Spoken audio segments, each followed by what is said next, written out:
in a village of La Mancha, whose name I have no wish to recall, there lived not too long ago one of those gentlemen who always keep an old lance by the door, a skinny nag in the paddock, and little more on the plate, day in and day out, than lentils and scraps. With him lived his housekeeper and his niece, who together looked after his affairs. For if the truth be known, this gentleman, whose name may have been Alonso Quijana, or perhaps Quesada, paid little attention to practical matters. He spent his idle time, of which he had a great deal, locked in his study reading books of chivalry. At the end of each day, Quijana and his dear friends, the village curate and barber, sat around a flask of wine, and as the evening grew cool, lamented the death of knight-errantry.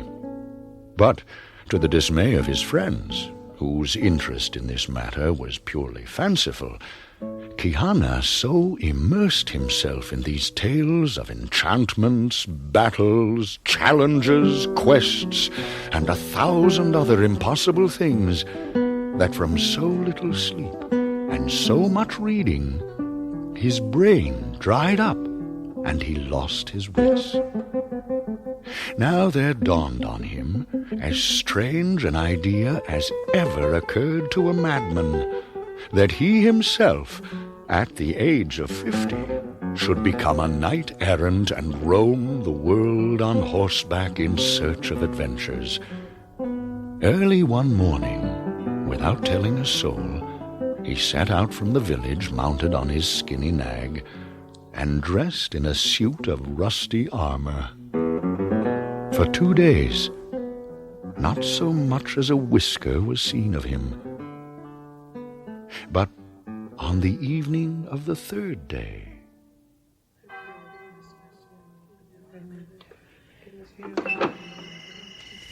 Father Perez!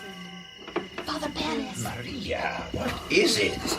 Ah, you found him. Oh, he's returned. He's home again, yes. But for the life of me, he's not returned. Now, in heaven's name, Maria. The body's back, but the mind is missing. It's those books again. When did he arrive? This very hour. Shamefully, on the back of a donkey. Oh, no. Oh, you should see him, Father Perez, bruised and battered to within an inch of his life. Oh, Lord. I've never seen a man so black and blue. Yeah. And, Father, the way he talks. Well, what does he say? Oh, he goes on so I don't understand the half of it.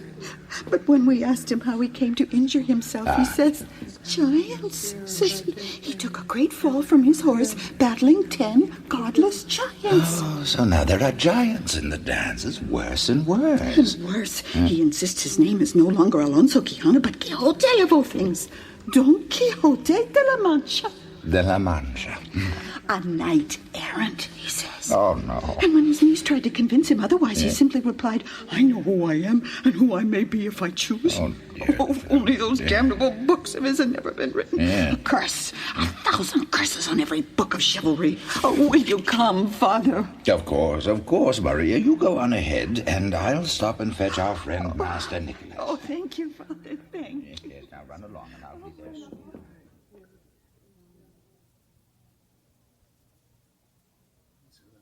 Terrible giants in all the world, each as tall as a castle tower. Oh, gently, wise Organa. There. Do you not recognize me, Uncle? I am not Urganda, but your niece, Antonia. I would have prevailed had not Rocinante, my gallant steed, stumbled in the midst of combat. Oh, a bit more carefully, Urganda. Even so, Don Quixote de la Mancha surpasses in bravery not only the 9 worthies, but also the 12 peers of France. Their exploits taken singly or all together cannot begin to compare with my... I'm sure it's true, Master, but lay down your sword. Let go of your shield. What you say, woman? Lay them down? Dear Uncle, you are unwell. Your bruises are fresh. You require rest. Good Organda, know that neither rest nor sleep much behooves a knight-errant. Often for weeks or months on end he must remain in the saddle, never dismounting ever and Yes, that may be, Master. But isn't it also said a man's home is his castle? And in his castle a man may rest if it pleases him. Housekeeper speaks the truth, Alonso. Welcome, Father Perez. Oh, my dear friends, you are most welcome. I have been expecting you. You have? Nicholas, shh. Indeed, and by your faces, I think you come bearing news. News? You may speak freely, my friend. Do you bring word of my lady? Of who? Do not toy with me, friend Barber. Of course you know I speak of Dulcinea del Toboso, in whose dulcet name I have performed, am performing, and will perform deeds greater than any in the history of chivalry. Oh, dear, you can see for yourself how he goes on. Don Quixote.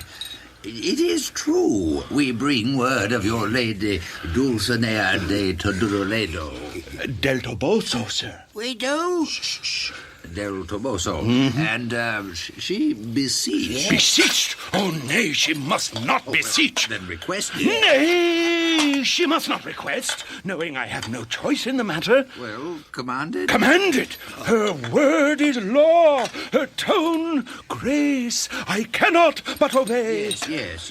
Well, then she commanded. And was she kind? Oh, she was very kind. And gentle? Yes, exceedingly gentle. Her eyes betrayed no hidden reproach. No, not at all. Not at all. She was kind, and gentle. Oh, this good news cheers and soothes me, my friends. And now, Uncle, will you go to bed? Yes. The very thought of her is rest enough. Ah, Dulcinea. Her name alone is a healing potion. I have no need of any other. Perhaps, my friend, but this was her command, that you should take to your bed and dream of one who loves you. Were those her words? Yes, to the letter. No more or less. Then I am blessed indeed. Must you take your sword and shield, Master? By my honor with them at my bedside and Dulcinea in my dreams, I will sleep more soundly than ever a man has slept. Please let me help you, Master. Here, lean on me. Just... Careful. Ah, good then. Now he's gone, we may speak freely. Oh, Father Perez, you are educated, a man of the world. Yes, my child. Tell me the truth. From what you have seen and heard, do you think my dear uncle mad? Oh, his madness, I believe, is certain. And you, Master Nicholas? Oh, I'm afraid I must agree. Giants as tall as castle towers. No, not of the bunch. Oh, praise the saints for that. Oh, some wine, Father Perez. Ah, if you would be so kind. Master Nicholas? Surely. Now then, Antonia, have you any idea where your uncle has been? God only knows. A neighbor of ours, a farmer by the name of Sancho Panza, found him in his present condition, lying in a ditch at the crossroads. Oh, dear. But Sancho then played our good Samaritan, eh? Do you know him, Nicholas? Panza? Oh, indeed. A stout heart and a good fellow. Witless, but honest. If you can call a poor man honest, that is. Honest he may be, but he had the master draped over his grey like a sack of turnips. Oh, I am to blame for everything. No, my child. No, don't tell me otherwise. I saw it coming long ago and humored him, thinking it would pass. You could not have known it wouldn't. Take heart, Antonia. All is not lost. Maria, a drop more wine. Yes. It is delicious. Now, here is my plan. Nicholas, you and Maria must prepare a bonfire in the stable yard. A bonfire? Yes. A bonfire? Yes. Alonso's madness is caused by his books. If we remove the cause, the effects will cease. You mean to burn my uncle's library? It must be done, and at once, before nightfall. But what will I say when he rises and finds the shelves bare? I have thought of everything. While we are tending the fire, I will have 2 masons I know wall up the door to his study. In his present state, he may forget it even existed.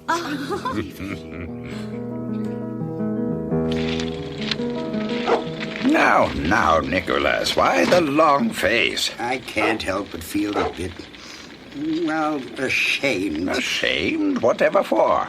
To burn a man's books just like that? It doesn't seem right. Oh. It's as though we were putting his friends to death. Well, in a sense we are, but remember, he's mad, Nicholas. He is mad. Our remedy is extreme, perhaps, but necessary. But to burn his books? I can't help but think of the pleasure they gave him. Pleasure? Oh, we are not set on this earth for the sake of pleasure. No. Now, hand them to me one by one so that I can examine each book before consigning it to the flames. There may be some that do not deserve such a fate. Oh, burn them all, I say. Ah, Maria Antonia, have you brought them all? Oh, we have, and good riddance. All of them. Those are the last, then. Good. You can pile them all there with the rest. You must not pardon a single volume, for they are all at fault. Ladies, if I am to be both judge and executioner in all good conscience, I must look before I condemn. The first book, Nicholas. Oh, Father, in the name of patience, we'll be here all night. Here it is, Father Perez. The 4 books of Amadis of Gaul. If my memory is correct, this was the first romance of chivalry ever to be printed in Spain. For spawning such wretched offspring, it should be the first to burn. The sins of the children should not be visited on the father's head. Oh. Because it is the first and best, it is unique and should be spared. Well said, Nicholas. We shall set it aside for now. What is the next book there? Here it is. The Exploits of Esplandian, son of Amadis of Gaul. Oh, that one deserves to burn. Oh, this one's Amadis of Greece.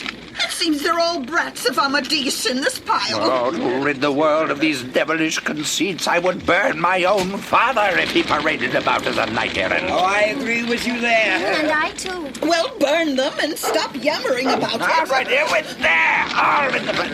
Now, the next stack. And what have we here?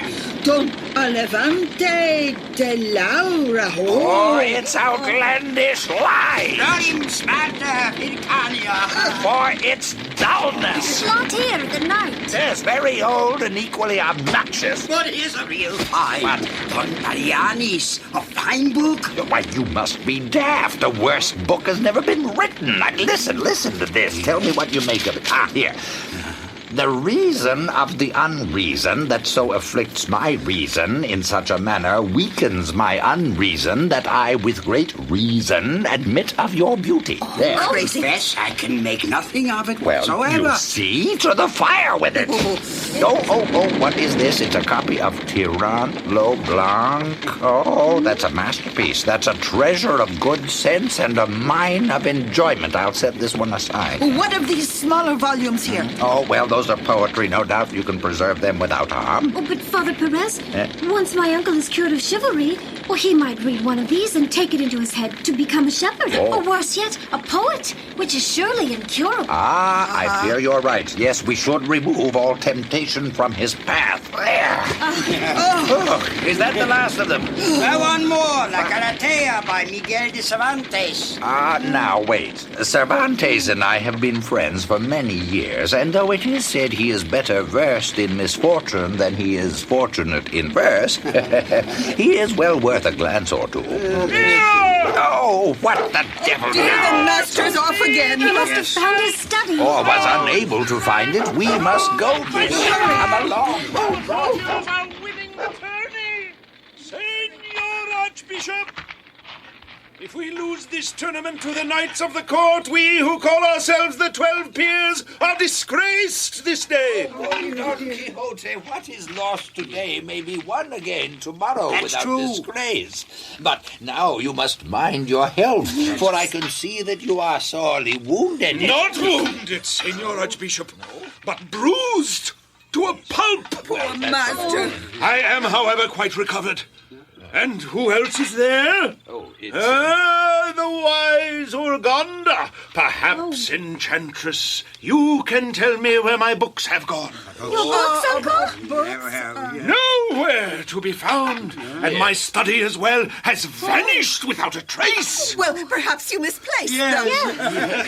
Impossible. Oh, well, of course. But come into the light.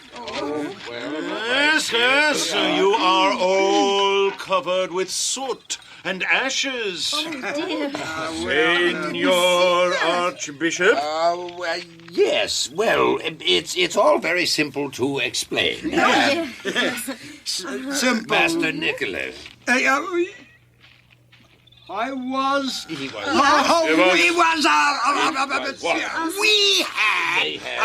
They have Certainly. Antonia can tell it best. Yes, and Well, it was doubtless the enchanter who came while you were sleeping. Enchanter. Yes.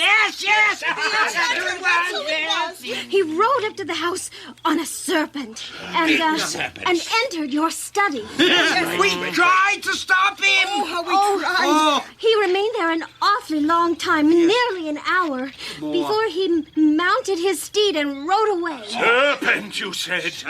Yes, his serpent. Serpent. And did he by chance say his name in passing? Yes, he called himself Munyatone the magician. Isn't that what you heard? Yes, that's right, Munyatone. Prestone, he must have said. Oh, Preston, Freet, and Flatten. All I know is that it ended with tone. Yes. And when he left the house, it was filled with smoke. Which, in fact, is why we're all covered with ashes and soot. You should have woken me. It was madness to pit your strength against one so powerful. He is a crafty enchanter and my greatest enemy. Yes. But doubtless he knows that had he more than singed you, I would have plucked out his beard by the roots. You would have. Such gall to enter the house of Don Quixote de la Mancha when I am asleep and cast his evil spells. He knows that in the end, victory will be mine. But he is determined to plague me along the way. Oh, yes, but Master, wouldn't it be better to remain here at home and in peace instead of roaming about the world in search of trouble? Lady, how little is your understanding? How scattered your intellect! Do not speak to me of what you do not know!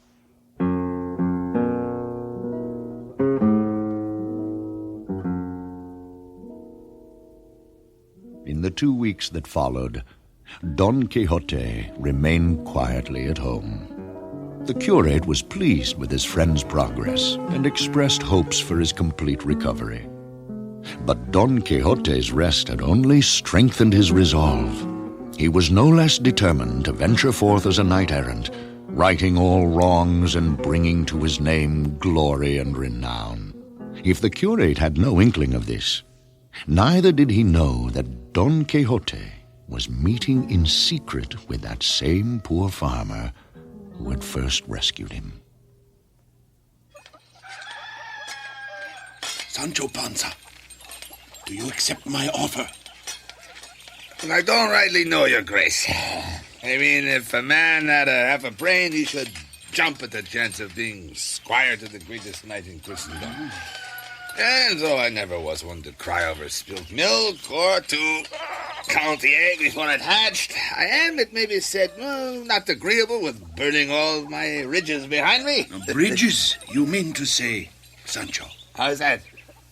Burn your bridges behind you. Oh, ridges? Yes, that's exactly what I don't mean to do. You see, I'm a family man, seeing that I'm married and all. Friend Sancho, if perchance in the course of some adventure an island should be won, A knight-errant, such as myself, will often leave his squire as governor. You've mentioned this island several times now, Your Grace, and what I'd like to know is, well, where is it? How big is it? Well, I am afraid, Sancho, that until we've won the island, which by the grace of God we shall, I can tell you none of its particulars. Oh, I suppose it doesn't matter where it is. Your Grace didn't worry his head about the size of it because the bigger the better, huh? It may well be that within a week from when we set out, I shall, through glorious combat, win 2, 3, or more kingdoms. And then it will be the easiest thing in the world for me to grant you one of them. It is possible that you will receive much more than I have promised you. Oh, Your Grace, if by some miracle of which Your Grace speaks, I do become a king, my wife Teresa would be queen, huh? And all the little ones are princesses. They would indeed, Sancho. Well, on the other hand, if kingdoms reigned like cats and dogs, none would suit my Teresa. She'd not be worth half a cent as queen. Perhaps, well, countess, but then again, perhaps... I am sure that God, in his wisdom, will provide for you both. Well said, Your Grace. It's very well said. Well, I will accept your offer and serve as your squire. But now, you'll have your road soon enough, donkey. And so the two of them rode away late one night. Don Quixote mounted once again on Rocinante and Sancho Panza on his grey donkey. The knight-errant was gratified in his heart as he thought of the combats he would win and the glory that soon would be his. Sancho, for his part, was also content, for he thought of the island his master had promised him as a certain reward. And by the time the sun rose, they were safely far from the village on the plains of La Mancha.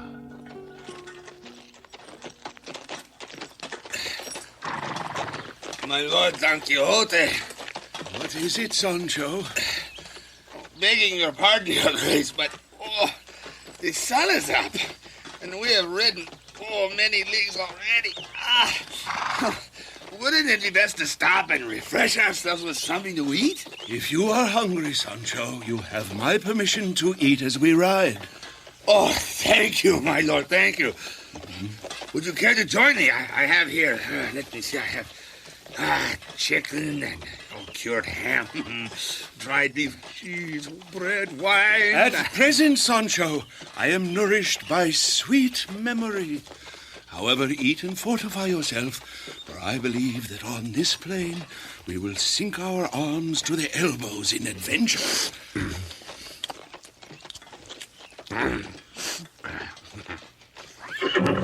If you please, Sancho, eat with less violence if you can. I'm sorry, Your Grace, 1,000 pardons. But, you see, I am a poor farmer, and I am not used to the manners of knights and squires. The limits of your knowledge are becoming clearer. But never fear.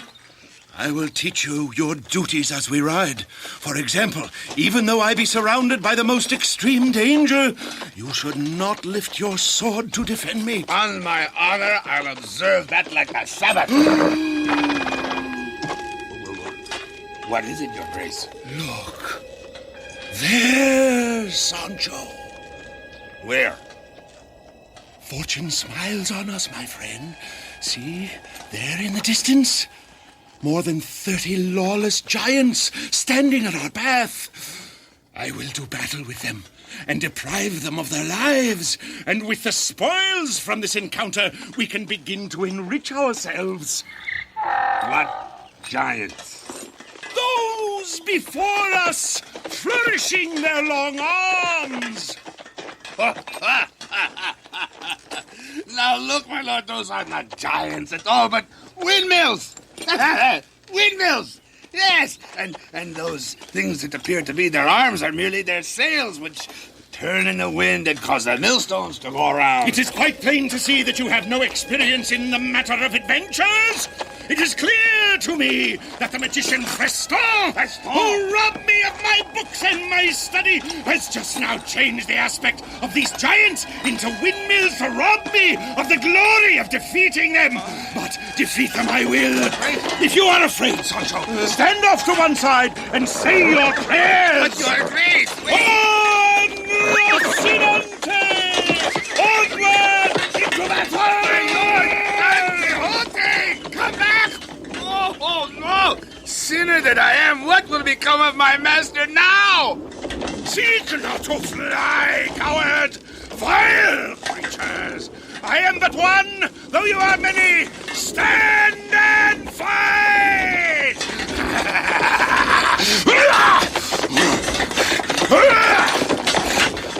Though you flourish as many arms as the giant Briareus, I shall prevail! Dulcinea!